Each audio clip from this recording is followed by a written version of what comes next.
Hello guys, welcome back to your YouTube channel SQM study. और यहाँ पे 22 फरवरी के लिए मैथिली शरणगुप्त का जीवन परिचय लेकर आए हैं। इनको रटिए या फिर गोल के पीजिए, क्योंकि ये 5 अंकों का आपके पेपर में आएंगे।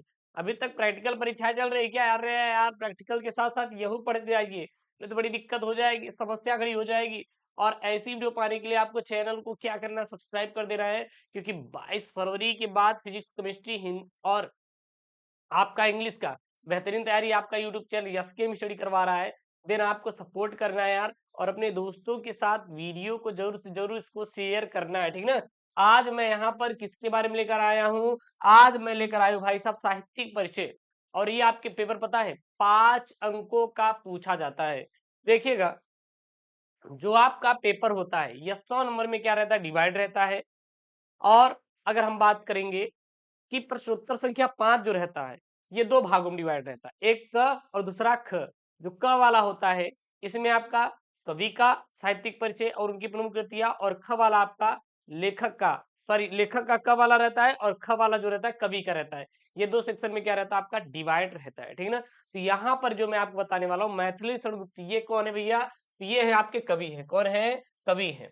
प्रश्नोत्तर संख्या जो 5 का ख है, यहाँ पे कवि का मैं साहित्यिक परिचय देते हुए उनकी प्रमुख कृतियां लिखूंगा, वो भी 80 शब्दों में। देखिएगा, जितना आपके पेपर में पूछा जा रहा है, जितना आपके पेपर में भाई पूछा जा रहा है, केवल लिखना उतना ही है।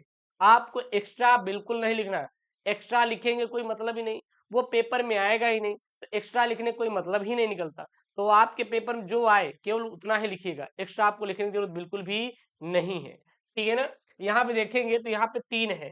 एक मैथिली शरणगुप्त है, दूसरा महादेव वर्मा है, तीसरा सच्चिदानंद हीरानंद बादशाह, बोले तो अज्ञे। और ये तीनों, ये भी, ये भी और ये भी, ये तीनों तीनों मोस्ट आईएमपी वाला है। क्या है आपका?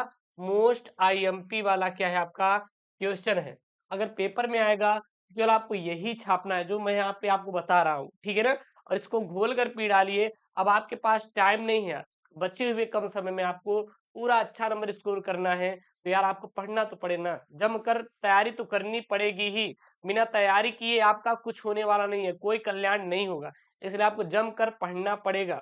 आप दिमाग बैठा लीजिए, सर हमें तो पढ़ना तो पड़ेगा कुछ भी हो जाए, हमें तो पढ़ना तो पड़ेगा कुछ भी हो जाए, ठीक है ना। तो यहाँ पे मैं आपको बताने वाला हूँ मैथिली शरणगुप्त। कौन भैया?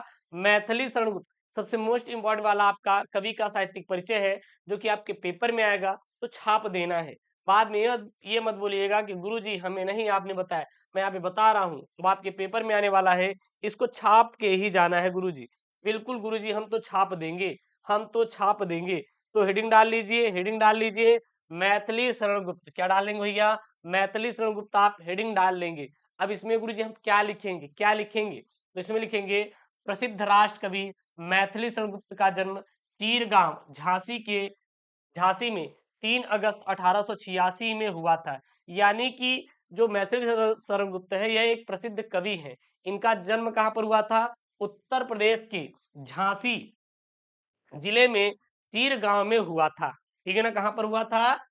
उत्तर प्रदेश में। उत्तर प्रदेश में प्रसिद्ध राष्ट्र कवि मैथिली शरणगुप्त का जन्म झांसी, उत्तर प्रदेश के झांसी जिले में चीरगांव नामक स्थान पर 3 अगस्त, कब? 3 अगस्त 1886 ईस्वी में हुआ था। आचार्य प्रसाद हजारी प्रसाद के सानिध्य में इनका काव्य प्रतिभा मुखरित हुई। और देखिएगा, ये इनके गुरु कौन थे कह सकते हैं, यानी कि इन्होंने काव्य किससे सीखा? तो जो इन्होंने काव्य सीखा था, वो सीखा था, याद रखिएगा, आचार्य हजारी प्रसाद द्विवेदी जी से। किससे सीखा था भैया? आचार्य हजारी प्रसाद द्विवेदी जी से इन्होंने काव्य सीखा था, काव्य सीखा था। के सानिध्य में इनका क्या हुआ? काव्य प्रतिभा मुखरित हुई, तथा कविता में देशभक्ति देशभक्ति में राष्ट्र प्रेम का पुट होने के कारण हिंदी साहित्य संसार ने राष्ट्र कवि का सम्मान दिया। अब देखिए, फिर इनको क्या दिया गया भैया?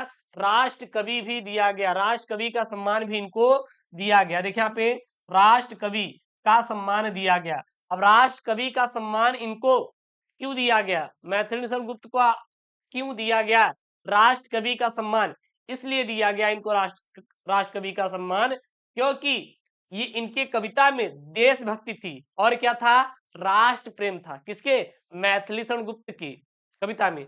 इसीलिए इनको क्या दिया गया, राष्ट्र कवि का सम्मान भी इनको दिया गया, ठीक है ना। उसके बाद राष्ट्रपति द्वारा, यानी कि राष्ट्रपति के द्वारा संसद के सदस्य मनोनीत किए गए, और फिर बाद में ये संसद के सदस्य भी रहे, और इनको मनोनीत कौन किया था, अपने भारत के राष्ट्रपति ने किया था। ये इंपॉर्टेंट चीजें हैं, याद रखिएगा जो मैं आपको बता रहा हूं, क्योंकि ये साहित्यिक परिचय है, जीवन परिचय कोई नहीं है। साहित्यिक परिचय को अलग ढंग से लिखना रहता है, जीवन परिचय को अलग ढंग से लिखना रहता है। तो आप ध्यान दीजिएगा जो यहाँ पे मैं आपको बता रहा हूँ, ठीक है ना।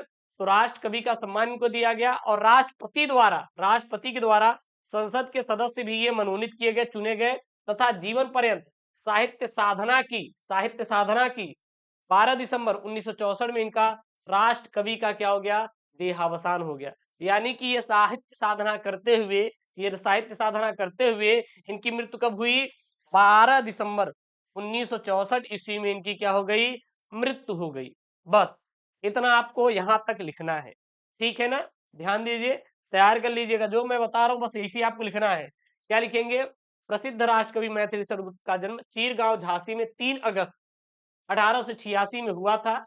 आचार्य हजारी प्रसाद द्विवेदी के सानिध्य में इनका काव्य प्रतिभा मुखरित हुई, तथा कविता में देशभक्ति व राष्ट्र प्रेम का पुट होने के कारण हिंदी साहित्य, यहाँ पे वह रहेगा, ठीक है ना, वह होने के कारण इनको राष्ट्र कवि का सम्मान दिया गया, और राष्ट्रपति द्वारा संसद के सदस्य मनोनीत किए गए, तथा जीवन पर्यंत साहित्य साधना की, और 12 दिसंबर 1964 ईस्वी में राष्ट्र कवि का क्या हो गया, देहावसान हो गया। बस दैट्स इट, और आपको कुछ भी अलग से लिखने की जरूरत नहीं है, जो यहाँ पे बस इसी को छापिएगा, काम खत्म हो, ठीक है।